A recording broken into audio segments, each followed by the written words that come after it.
Bonjour tout le monde, j'espère que vous allez bien. Aujourd'hui, je voulais commencer une nouvelle série.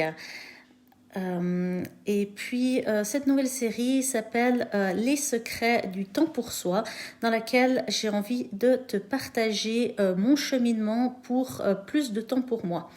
Donc là, je commence un format live Facebook. Peut-être que je ferai du YouTube, un podcast, je ne sais pas. Dis-moi dans les commentaires ce que tu préfères. Est-ce que c'est mieux YouTube, Facebook, live ou podcast? Donc cette nouvelle série, Les secrets du temps pour soi, sera là pour partager mon cheminement vers plus de temps pour moi. Et j'espère que ça pourra t'inspirer. Donc pour ceux qui ne me connaissent pas, je suis Céline du blog La Mère Parfaitement Imparfaite et j'accompagne les parents vers plus de temps pour eux. Donc cette série, aujourd'hui l'épisode 1 sera partir sereinement le matin à l'école. Pourquoi j'ai choisi ce thème pour cet épisode? J'ai choisi ce thème parce que, si tu me connais, je suis chef de projet au niveau informatique dans le domaine de l'anti-contrefaçon et j'ai également 2 enfants de 5 et 7 ans et pendant longtemps, le départ à l'école, c'était la galère totale. Donc d'un côté, au boulot, l'organisation, pas de problème, à la maison, les départs à l'école, catastrophique. Donc du coup, dans ma quête, j'ai créé un outil qui m'a permis d'appliquer toutes les clés que je vais te partager là plus tard pendant ce live et je mettrai le lien en commentaire, comme ça tu pourras aller le télécharger gratuitement sur mon blog.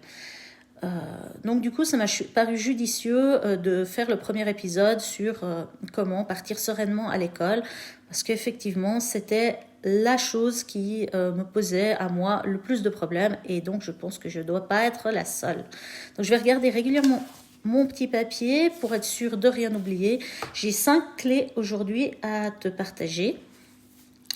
Donc la première clé pour que le départ à l'école se fasse de manière sereine, c'est le sommeil. Effectivement, les enfants ont des besoins en sommeil très variés. Les 2 nôtres ne font pas exception à la règle. Il y en a un pour qui 9 heures c'est largement suffisant. L'autre 11 heures c'est à peine assez.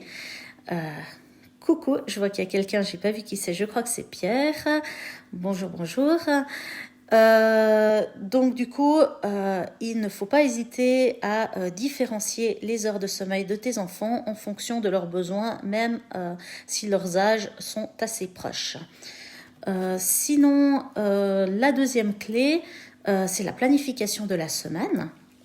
Alors, qu'est-ce qu'on fait nous pour planifier la semaine? Chez nous, le dimanche soir, je vais te montrer super calendrier familial qui en fait ne sert qu'à la planification de la semaine. Donc l'homme et moi, on ne s'en sert pas du tout. Il ne nous sert à rien. Par contre, c'est vraiment un outil pour les enfants. Chacun a sa colonne, papa, maman, grand loulou, petit loulou, et une colonne pour la famille où on note qu'est-ce qui va se passer pendant la semaine, de manière à ce qu'ils aient une vue globale, et pour eux c'est plus facile aussi de se rappeler que oui, mardi matin il faut mettre un training parce qu'il y a la gym, tel jour on va aller faire l'anniversaire de tel et tel, etc. Donc voilà, ça c'est une clé aussi de la planification de la semaine.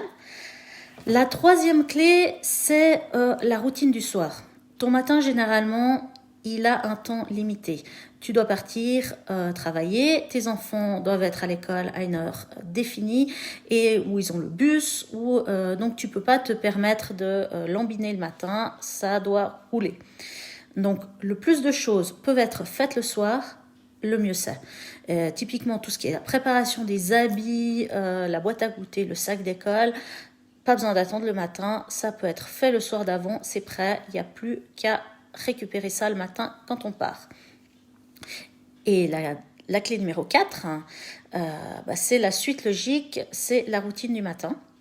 Donc le matin, il n'y a plus qu'à faire quelque chose. Donc pour nous, c'est assez simple. Le matin, on s'habille, ensuite on déjeune, on débarrasse la table, on se lave les dents et on prépare les habits pour partir. On peut y aller. Donc du coup c'est vraiment 5 choses assez simples à faire et ça leur prend déjà 1 heure. Donc du coup il faut vraiment limiter le nombre de choses à faire et l'idée c'est que visuellement ils puissent voir où ils en sont. Donc nous on a un super tableau de routine où ils peuvent noter, déplacer quand c'est fait. Après, le tableau de routine, c'est peut-être pas forcément la solution pour toi sous ce format en déplaçant ce qu'ils ont fait. Ça dépend de l'âge de ton enfant, de son envie et de sa motivation. Ça peut être une simple liste. Il y a plein de possibilités, mais l'idée, c'est qu'il puisse lui-même savoir où il en est. Et puis, la dernière clé dont je voulais te parler aujourd'hui, c'est les listes de contenu. Là, comme ça, typiquement, qu'est-ce qu'on met dans le sac d'école? Qu'est-ce qu'on met dans le sac d'école? Quand ils sont petits, c'est utile pour toi. Ça te décharge la tête. Tu sais ce qu'on met dans les différents sacs. Ça t'évite de partir sans le biberon ou le dîner que tu dois apporter à la nounou. Et quand ils sont plus grands, comme grand loulou, ils peuvent s'assurer qu'ils n'ont rien oublié à mettre dans leur sac ou dans... tu peux utiliser ça pour tout, le sac d'école, le sac de hockey. Donc ça, c'est vraiment la dernière clé. Donc voilà, c'était les 5 clés que je voulais te partager aujourd'hui. Je les résume, comme ça tu les as toutes. 1, c'est le sommeil. 2, c'est la planification de la semaine. 3, les routines du soir. 4, les routines du matin. Et 5, les listes de contenu. Si tu veux plus d'informations, je te mettrai le lien pour télécharger l'outil pour te servir de toutes ces clés sous la vidéo. Et puis, n'hésite pas aussi à commenter, à m'envoyer un message et à me dire si le format live est sympathique ou si tu préfères des vidéos YouTube ou des podcasts. Et on verra pour la suite du prochain épisode. Voilà, je te souhaite une très bonne journée. Salut!